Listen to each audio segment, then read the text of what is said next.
And it would be one thing if they just highlighted some areas where improvements could be made, offer some solutions. Nobody's perfect. But instead of that, they're just constantly trying to tear down what's already been built and afforded them the opportunity to cry about it. What is up? My name is Eric. This channel is called Report and Opine. I am back. This, of course, is the epicenter for all of your current and captivating coastal elite chaos. So please hit that subscribe button, like the video, ring the notification bell, leave a comment or two, share this with a friend. Let's go.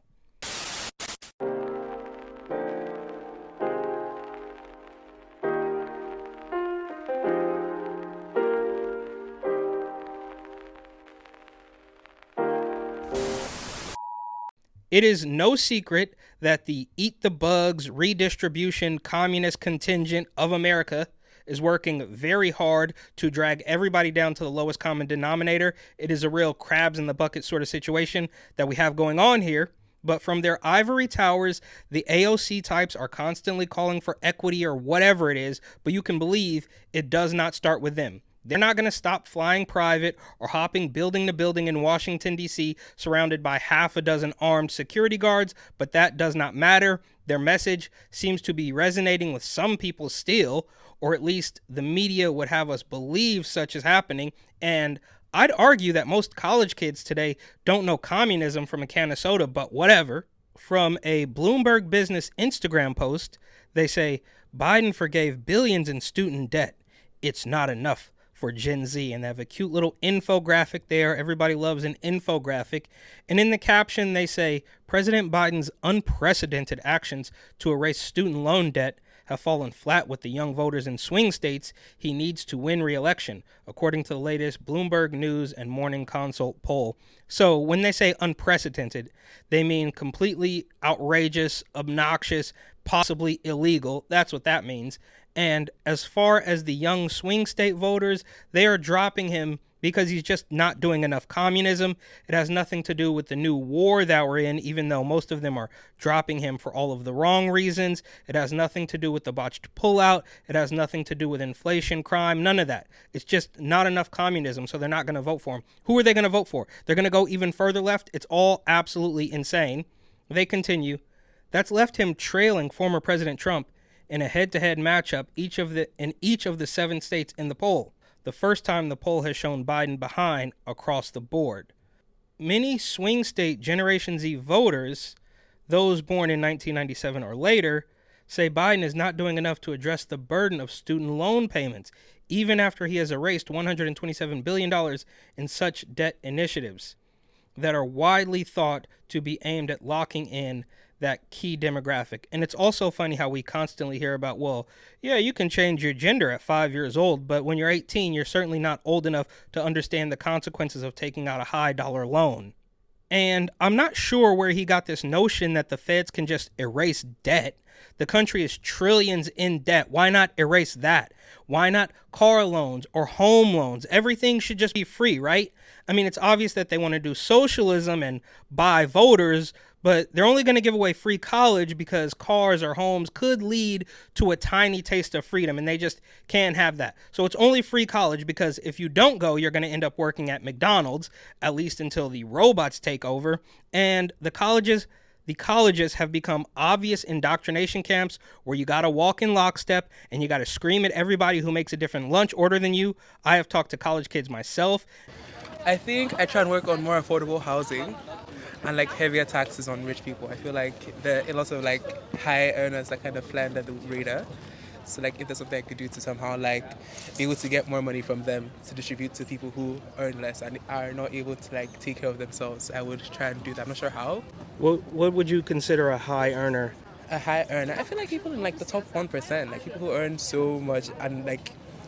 Is it like a yearly amount that would constitute a high earner? I feel like consumerism is kind of at an all-time high and it doesn't need to be like that. Because there are people who have all they need and almost everything they want. And I feel like that's not necessarily. And you can find thousands of clips of them doing and saying absolute insane things on the internet. They talk about infinity genders and take away the First and Second Amendment. The list goes on. And because we know all of these organizations read from the same playbook on the same day as this IG post from Bloomberg, which I think was founded by Mini Mike Bloomberg, the notorious Stop the Big Gulps billionaire who for some reason is now pushing socialist commie propaganda. But anyways, on the very same day as this Instagram post, Business Insider, Gen Z will change capitalism as we know it. They say, America's Gen Zers aren't fully sold on capitalism. In a new Business Insider survey of more than 1,800 Americans, 28% of Gen Zer respondents between the ages of 18 and 26 said they somewhat or strongly preferred the economic system of socialism over capitalism, the most of any generation. That was almost on par with the 29% of Gen Zers who said they preferred capitalism. So even by a slight margin, Gen Zers can see the truth. And it's funny how this whole article is centered around, well, people actually like communism, even though in the first paragraph they say, well, there's still more capitalist than communism, but it doesn't matter. The remaining Gen Zers said they didn't have a preference or weren't sure what they preferred. And that goes right in line with my idea that the regular college student wouldn't know the difference between communism and a can of soda. I guess I would try and free some of the people that are enslaved by ICE. I would do a CO2 tax, like carbon tax. Probably won't get elected with more taxes. Don't run on that. You can redistribute it and like whatever. I'm not going to get into details. So yeah. I think something for the immigrant population, the people who want to come to the US. But it continues. The survey was conducted in July in collaboration with YouGov. Generation Z was born between 1997 and 2012, but Business Insider only surveyed those above the age of 18. Of course, exactly what makes an economic system capitalist or socialist depends on who you ask. Economies around the world operate with varying levels of taxation, regulation, and government support for services like education and healthcare. It's not unusual to see younger generations further to the left on social, political, and economic issues than older generations. Yeah, I mean, that's par for the course, right? How's the old saying go? If you're a conservative in your 20s, you're heartless, but if you're a liberal in your 40s, you're I don't know. I'm butchering that. Doesn't matter. But the high levels of support for socialism among Gen Zers are striking and illustrate a lack of confidence in capitalism as an economic system. Yeah, I guess so, but that's mostly because of weirdo government overreach, and I guess you can call it crony capitalism. It continues. According to Gen Zers and experts Business Insider spoke with, it also reflects a dissatisfaction with the widespread economic inequality some young people feel is endemic in the U.S. Okay, well, go somewhere else. Try it. Try it on, see how it fits. Seeing corporate greed in the news every single day makes it understandable why we would want something better. Mariana Pecora, a 19-year-old communications director of the Gen Z-led organization Voters of Tomorrow, told Business Insider, I don't necessarily think that means socialism. I think that means making sure the system that we're working under is really doing its best to support as many people as possible. Yeah, that all sounds well and good, but you're basically just touting socialism. And yeah, there's a lot we need to work on. There's a lot of, like I said, crony capitalism and heavy-handed government overreach, but the answer is not to do socialism. As young Gen Zers grow into the leaders of tomorrow, they will have the power to chart America's economic future. We spoke with experts about why Gen Z is down on capitalism and what changes could be in store for U.S. citizens in the years to come if the generation gets its way. And they probably won't, mostly because they'll just grow out of it, like most people grow out of their weirdo transformer phase. When young people are asked how they feel about private home ownership and entrepreneurship, both capitalist ideas, there's little pushback. Christina Elson, executive director of the Center for the Study of Capitalism at Wake Forest University, told Business Insider. But when the focus turns to how the current economic system is working for Americans, Gen Z's dissatisfaction begins to grow.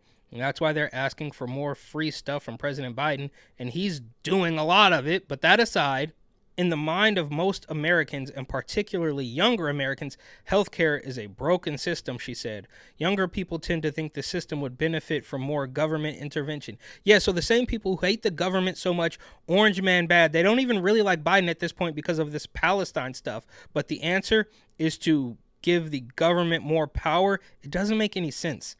Elson said the high cost of housing and education, in addition to inequality, are other key areas where many Gen Zers think the existing capitalist system is falling short. You hear about billionaires should be outlawed. That really isn't the issue, she said, regarding Gen Z's concerns. The issue is the bottom. What is the appropriate bottom living standard for an American citizen? And what role should the government have in ensuring that people don't fall below that? People are going to fall below that. You can talk to bums all across San Francisco or New York, and a lot of them are going to tell you straight up, I don't want to go to a shelter because I can't use my dope in there. Precisely when an economic system with significant government intervention becomes socialist is up for debate. Paul Collier, economist and author of the book The Future of Capitalism, told Business Insider there are two kinds of capitalism: the raise me up type that gives workers opportunities, and the drag me down type that leads to widespread inequality. And they keep throwing around this word inequality. It's just a buzzword that has a definition. They've mutilated the definition and want you to believe it's something completely different than how it started. But like I always say, there is a laundry list of those Democrat doublespeak euphemisms. He said the U.S. has experienced much of the latter in recent decades, so he's not surprised if many Gen Zers are dissatisfied. It's not capitalism that's the problem. It's what sort of capitalism you get, he said, adding, and the way it's turned out since about 1970 for most Americans has been bad. Which makes sense because I believe all the way back in the 1970s is when we got rid of the gold standard, but that is a different conversation. In recent decades, Collier said U.S. policymakers have focused on economic growth and wrongfully assumed the wealth would trickle down to everyone. As a result, the rewards of this growth have largely been captured by a small elite. Yeah, that's you. That's you in the media. That's you in the government. That's you, the politicians. That's all you. The top 1% of Americans, okay, here we go all the way back to the Occupy Wall Street rallying cry. The top 1% of Americans earn over 26 times more than the bottom 99 and hold 21% of the nation's total income, per the Economic Policy Institute. However, there's some evidence that inequality has narrowed in recent years due to strong wage gains of lower income workers. In 2022, the average American's net worth reached an all-time high. Gen Z leaders say the game is rigged and that corporate greed has gone too far. Well, I mean, they are right. The game is rigged and there is a lot of corporate greed. But I also think that the answer to this is not to just turn over the means of production to the government. It doesn't make any sense. You're going in the wrong direction.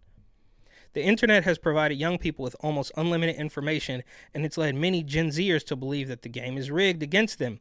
Elise Joshi, the 21-year-old executive director of Gen Z for Change, a collective of Gen Z activists that use social media to drive progressive change, told Business Insider. A system that centers overproduction, overconsumption. Who is she to say what's enough, what's too much? It's ridiculous. And perpetual growth is not sustainable, she said. From increasing oil development, here we go, in the midst of a climate crisis, to jacking up food and energy costs. She doesn't realize that these are all connected. She's just saying, well, give this... Woosah. Woosah. Woosah. Woosah. Woosah. Woosah. Woosah. Woosah. Woosah. Woosah. There's only a matter of time before we collectively agree that this setup cannot persist. Pecora said the debate between capitalism and socialism isn't at the top of young voters' minds. She pointed to student debt relief, the Inflation Reduction Act, and the American Climate Corps as policies that have benefited young people, and said that government investments in universal pre-K, free community college, and additional student debt relief are still needed. So we just need more. It's not enough, as we learned in the Instagram post. And she wants to talk about universal pre-K and free community college, the Inflation Reduction Act, American Climate Corp. That all kind of sounds like she's been fed lines from the political establishment trying to convince people that we need more Biden overreach. All of that is stuff that I think young voters really care about, she said. And I think it's more about these individual economic issues that affect people's everyday lives than a question of capitalism versus socialism. Yeah, that's true. right? I mean, these things are affecting everyday people's lives, and it is more of a kitchen table issue than, say, I don't know, transformerism. Reforming capitalism is easier said than done. For the Gen Zers who hope to tweak the U.S. capitalist system someday, many obstacles remain in their path. What young people are really worried about more than capitalism versus socialism is the possibility of a second Donald Trump presidency. Okay, and there you have it. All of this weirdo commie Biden socialist propaganda boils down to, we're afraid of another Trump presidency, which I don't believe is true. When you're looking at the next decade of our generation and what our economy looks like, I think it comes down to the 2024 election. Recent polling shows a close presidential race among young voters between President Joe Biden and former President Trump. In the decades ahead, Collier said Gen Zers who are eager to enact change will find a compelling way to sell Americans on some unpopular policies, like higher taxes, that could help reduce inequality. We need somebody as charismatic as Trump, but with much more serious agenda. Or we need some social movements that are bottom up and embrace a large majority of Americans. Yeah, well, you're living it. You don't have to destroy everything and pretend it's going to benefit the majority of Americans. You're already living it. You're just doing it wrong, and you're lazy and you're entitled, kind of like the illegal immigrant population. The Economist pointed to other countries around the world that he said have managed to retain capitalist values and reduced inequality, citing Denmark as a primary example. Whether it's Gen Z or a generation to follow them, Collier said he's optimistic the U.S. will eventually steer in what he thinks is the optimal direction. So they get these 19 to 21-year-old college kids who are using social media to conduct their business to tell us how mean capitalism is and why we need to do socialism to eliminate inequality. And I wonder what their parents would say about this. And it is also incredibly slimy that these clearly capitalist, click-hungry websites go to bat for this stuff, and I read it and I'm talking about it now, so I guess they win this round. But as cold and cliche as this might sound, nobody is keeping these kids here. You are more than welcome to go to a socialist country and try your luck. Go there legally, of course. And it would be one thing if they just highlighted some areas where improvements could be made, offer some solutions. Nobody's perfect. But instead of that, they're just constantly trying to tear down what's already been built and afforded them the opportunity to cry about it.